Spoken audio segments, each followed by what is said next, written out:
Hello, Mr. Musk. My name is Alex Perez. I really like your jacket today, and so it kind of got me thinking, has Tesla ever thought about going into the motorcycle business? Yeah, I actually used to ride motorcycles when I was a kid, and I was like dirt biking for like 8 years or something. Had a road bike until I was 17 and was almost killed by a truck. So we're not going to do motorcycles. The human brain cannot comprehend the negative. Don't think of an elephant. You can't tell the human brain not to do something. Skiers know this.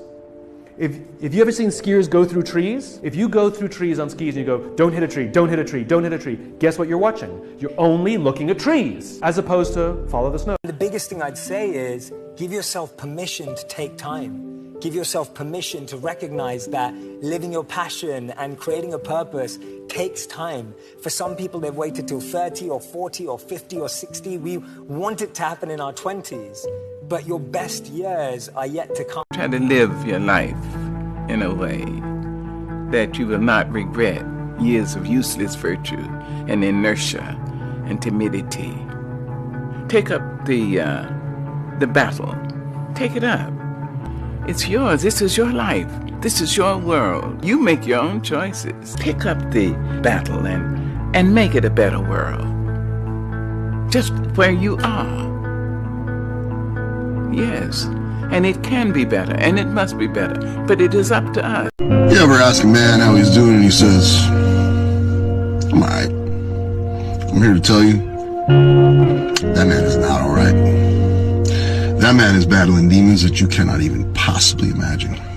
That man is struggling every single day to find a reason to keep going. And the reason we say we're all right is because as a man, nobody really fucking cares what you're going through. So why even bother to say it? But you know what? I feel you, brother. Because I'm alright too. Try to live your life in a way that you will not regret years of useless virtue and inertia and timidity. Take up the battle. Take it up. It's yours. This is your life. This is your world. You make your own choices. Pick up the battle and make it a better world. Just where you are. Yes. And it can be better, and it must be better, but it is up to us. How rich are you? Very. Now, when I say very, the average income in the U.S. is $54,000, $55,000. The top 1% of earners in America make $450,000 a year and above. If you make $450,000 a year in America, you are very, very, very wealthy. We don't even begin to think somebody's got anything going on if they don't make $1 million a year. And $1 million a year in all the craziness now feels like nothing. The McDonald's formula of business. So McDonald's has a business, right? They have a hamburger stand. And when you interview Ray Kroc, the founder of McDonald's, if you saw the the movie, The Founder, he gave the formula away. The business of McDonald's is not hamburgers. The business of McDonald's is real estate. And that's the formula. So every time you go past a McDonald's stand, you deserve a break today, eat at McDonald's. But they're not seeing the real game. The game is that little hamburger stand is buying the most expensive real estate in the world. So today McDonald's owns more real estate than the Catholic Church. But the rich are evil and all that. They just can't see it. I know it's hard being a woman, but there's a coldness that you have to accept when you're a man, especially a black man. It's like the world's cold as a motherfucker, okay? You get older, one thing I learned, only women, children, and dogs are loved unconditionally. Women, children, and dogs are loved unconditionally. A man is only loved under the condition that he provides something. I'm an entrepreneur. You're unemployed. I wouldn't say that. What would you say? That I'm an entrepreneur. Well, then what was your latest preneur? Well, I founded an internet company that let folks download and share music for free. Kind of like Napster? Exactly, like Napster. What do you mean? I founded Napster. Sean Parker founded Napster. Nice to meet you. I just slept with Sean Parker. You're gonna remember this? I do. Good. One fucking life. One life, my friends, one time. And honestly, I'll leave you with this because a lot of you need it. How you make your money is more important than how much you make. If you would just get up and teach them instead of handing them a freaking packet, yo. There's kids in here who don't learn like that. They need to learn face to face. You're just getting mad because I'm pointing out the obvious and you're too wasting my time. No, I'm not wasting your time. I'm telling you what you need to do. Get out. You want kids to come into your class, you want them to get excited for this, you gotta come in here, you gotta make them excited. You want a kid to change and start doing better, you gotta touch his freaking heart. Can't expect a kid to change if all you do is just tell him. Hey Siri, who's the 19th president of the United States?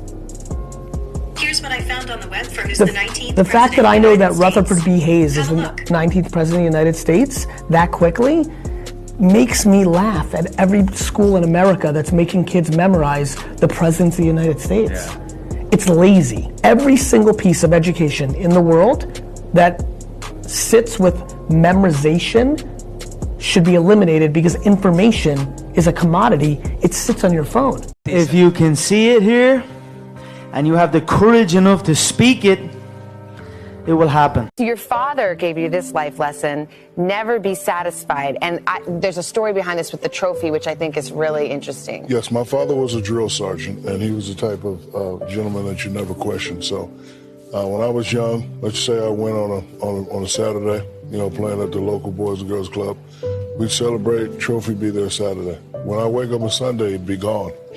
So I never asked him why. Wow. So finally when I made it to the NBA, I asked him, I said, why do you used to take all my trophies when I was young? He said, because I never wanted you to be dissatisfied. I wasn't so angry. I didn't have my guard up.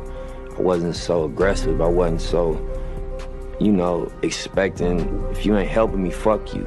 That wasn't the mentality no more.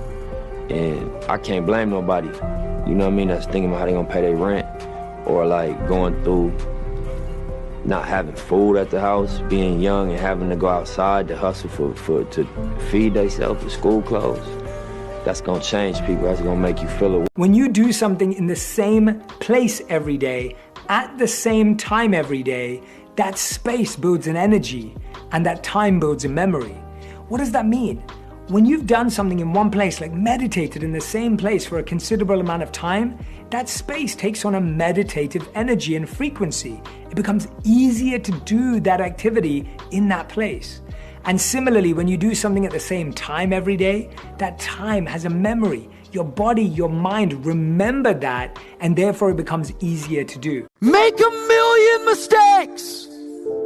Just quit wasting your energy making the same mistakes. You have to make a decision that I will learn from this thing. We all talk about the hard work. We all talk about, okay, be this, be that, be this, be that. But what I figured out as I got older is it's not about working hard in terms of putting in long hours, but it's about working smart. It's about working smart. And when you work smart, it gives you more time to be able to spend with your family, right? And have that consistency because it's important to win all facets. I just want to make a lot of money and tell people money is not everything for this life. First you want to make a lot of money though, right? Yeah. That's crazy. We over-exaggerate yesterday. We just think we were amazing yesterday. We weren't. Just trust me. Of course, when you're my age, 71, you don't need to worry about it. You forget. We over-exaggerate yesterday. Hey, we overestimate tomorrow. Oh yeah, tomorrow, I'll get to that tomorrow. Oh yeah, I'll do that. Tomorrow. I just read and read and read. I probably read 5 to 6 hours a day. I don't read as fast now as when I was younger, but I read 5 daily newspapers. I read a fair number of magazines. I read 10Ks. I read annual reports, and I read a lot of other things too. So I've always enjoyed reading. I love reading biography. You've stated that you believe there could be an infinite number of parallel universes. Does that mean that there is a universe out there where I am smarter than you? Yes, and also a universe where you're funny. The priceless part is the journey. The priceless part is all the no's you ran into, all the failures that happen, all the slip-ups, all the times you got knocked down. That is the fun part of the story. That's why when you get in a circle of people and you're talking to them about success and you're talking to them about what it's really like, they respect you and they love to be around you because you admit what it took to get. I'm responsible, Ed, to move on what I see today. There's a whole bunch of people, they're wanting to hold and not move because they don't see 3 days, 5 days, 2 years out, whatever. And what I'm saying is, it's kind of like the lights of a car. If I go to the parking lot at night, turn on the lights and say, oh my gosh, I can't go where I don't see my house. Right. Well, no. Get in the car and start moving in the direction you're supposed to move it. And guess what? You only get about 300 feet of light. Right. You don't get 7 miles of light. You don't get to see your house. You've got to utilize the light you got so that you can get to where you want to go. I don't believe there's a person on the planet who pays attention, tries their best, is never lazy, is on time, works hard, has a mentor, and is giving it his all, who isn't rich. I don't believe it. I think that if you do all those things, you're rich. And if you don't have any money, you're missing one of those key elements. When you're starting something, it's just kind of hard. You need to be pretty headstrong about it, right? There are going to be all these challenges that come up. And I think the main thing that you need to do is just not give up, right? And kind of know what you want to do. And, the best entrepreneurs who I've met don't really start companies because their goal is to build a company.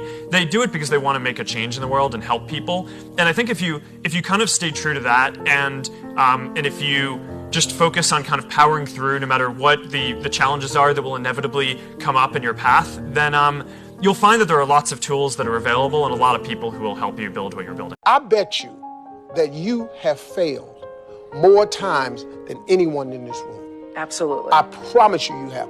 I'm willing to bet that I have failed more times than anyone in this room because I have attempted so many things that you have no idea what I've attempted and failed at. But I don't let the failures define me. It's God pointing you in another direction. It's clear about that. And you've got to be willing to go with that bend because that bend in the road is the only way. Success is not a straight line. It is not. You can't punish people for mistakes, it's like you have to forgive people, and a big part of that is forgiving yourself. Hello everyone, I'm so sorry I can't be with you tonight. However, I couldn't completely miss the chance to take a moment to share some thoughts with all of you. The lesson I cherish the most is how important it is to love what you do. If you love what you do and it's making you happy, all the hard work and perseverance will pay off. I once had a guidance counselor tell me that I shouldn't play basketball, that it would never amount to anything. His negativity towards me made me stronger. You can't stop people from trying to limit your dream. I wasn't good enough for anything, like whatever I did. I just wasn't good enough. And yeah, man, it's a psychological thing, I think, that for anybody who feels like that, right? Like I just feel like I'm worthless. I'm not nothing in this world. Anybody who feels that and then finds something that they're actually good at, it's like I think that's what makes somebody go for that so hard. You know what I'm saying? Yeah. Like, I was never good at nothing. I'm good at this. You have to respect what you've done. Take a second, not live in it, not sit around and say, I'm good. Sit back and say, let me look at the vantage point now that I'm at. That's why you reset the vantage point. Get the tactical advantage. If you get the tactical advantage too quick and start fighting, you got to take a second to take observation of where I'm at. The greatest work that you could do in your life is the work that you do on yourself. The work of self-mastery. Your car comes with an owner's manual. Here's how you operate the windshield wipers. Here's how you turn it on. Here's how often you should change the oil. If you hear this, then this is probably what's happening. We are the most complex, sophisticated creation on this planet. There's no owner's manual. Yeah. And in fact, the people who take care of us while we can't take care of ourselves transfer their negative feelings about life. Gratitude erases negativity. I'm gonna show you how this works. If you wake up in the morning, you start having negative thoughts, man, this ain't my day. I woke up on the wrong side of the bed. I'm tripping, I just don't feel myself. Every time you feel, in the middle of the day, if you feel yourself doing that, stop, just stop for a second. And start going over in your mind everything you have to be grateful for. Not everything you want, everything you already have, because what you have is substantial. Gratitude erases negativity. I'm gonna show you how this works. If you wake up in the morning, you start having negative thoughts, man, this ain't my day. I woke up on the wrong side of the bed. I'm tripping, I just don't feel myself. Every time you feel, in the middle of the day, if you feel yourself doing that, stop, just stop for a second. And start going over in your mind everything you have to be grateful for. Not everything you want, everything you already have, because what you have is substantial. I've often... You know, most guys like us that are successful and stuff that supposedly have it all, our kids are fucked up. You know? Yeah. They're fucked up. They never had the life that we had. They never struggled.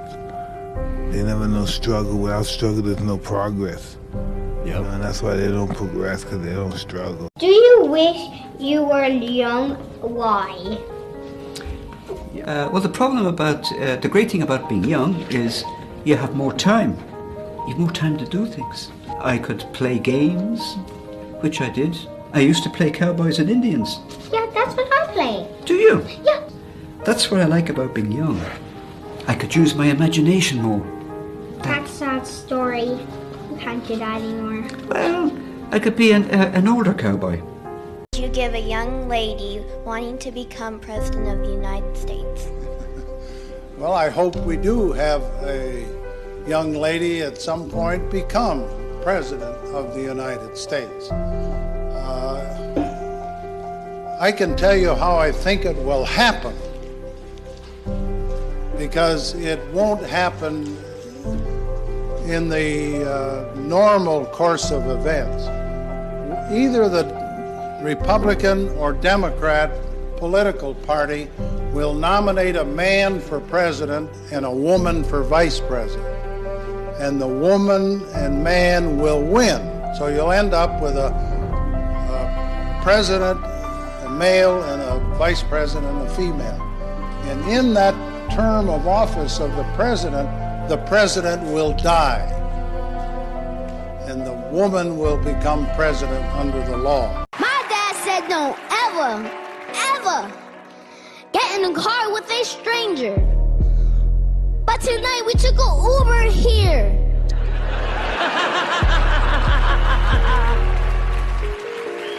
When I'm at restaurants, I am a big tipper. You know, I like to show people my appreciation. So when they come up to the table, I say, the quicker I get my order, the bigger your tip will be, right? And then the food will come fast. And then when we get ready to leave, I'll ask them, how much you want? You'll ask the waiter how much you want? How much you want? And the most someone said was $4,000. And I said, okay, no problem. You gave him $4,000? You should have punched him in the head is what you should have done. If you don't think you're great, ask yourself why. Why don't you think the highest of yourself? When you do, people have no choice but to follow suit. You got no choice but to follow suit. Well, a lot of people, they base it on their past. They base it on the life that they've experienced up until this moment. Makes you better. Yeah, it does make you better. What you care about what people think about you? You have to learn one thing in life. You cannot love everybody and appreciate everybody, and it goes both ways. If you don't learn that now, you're going to always be the fool of somebody. Live your life to the full. Everything you do, and as long as you don't hurt anybody, and you're happy doing what you do, let them talk. Even if everyone is telling you that something wrong is something right, even if the whole world is telling you to move, it is your duty to plant yourself like a tree, look them in the eye and say no. You move. The world is so fast-paced. The world is so noisy. So my conversation now a lot of times is, my God, slow down. The world can take you here, be there, be everywhere. And I lose myself sometimes. So I catch myself in the airport. I catch myself in the plane while I'm writing stuff down. Okay, remember this, remember that. And I go, hey, hang on a second, Goggins. What got you here? This isn't what got you here. Slow the down. Gratitude is the antidote to the two emotions that mess up most people's lives. What are they? Anger and what? Fear.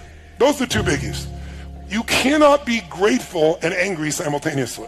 That's the beauty of it. It's the antidote to anger.